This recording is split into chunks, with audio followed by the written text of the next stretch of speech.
lifelong commitment to never stop learning. We learn all the time, everywhere, always. The truth is, parents, they're not the enemy.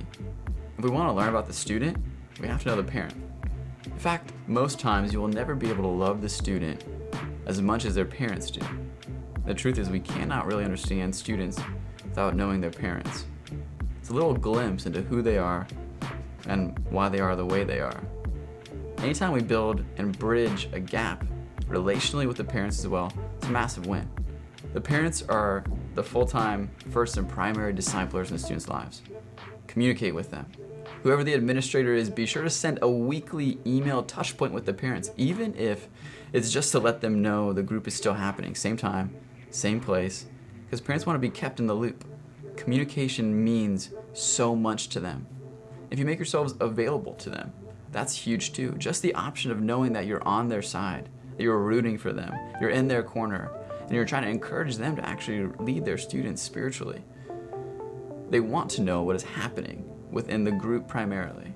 Ask parents, especially if they are willing to sponsor weeks for food.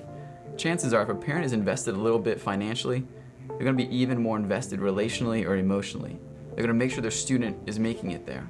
They are a great resource for the environment of the group, yes, but even more so for understanding the student. Let the parents know you're for them. You're on their team.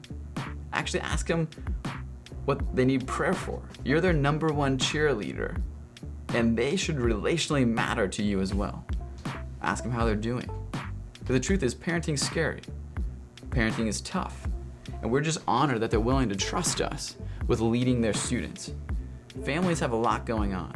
You gotta be sensitive to their priorities. Encourage students to spend time with their families. Encourage them to begin opening up with what's going on in their lives to their families.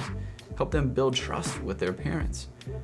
This is part of why we try to find a good balance even within our calendar year, because we don't want to frustrate parents. Also because there's already so much happening within the church, and we want to connect the youth with their family, with the church. Prayer nights, weekend services, events, adult community. We want the entire family unit to be connected and for them to be growing in the image of God. We really do not want to recreate things the church is already doing. We want to communicate that students aren't the future of the church, they're the church now. It's part of the two important factors of why they stay in church if they're serving and have intergenerational relationships. So we want to align with the church and promote the family as much as we can, because we think it creates continuity for the future. So the parents are not the enemy.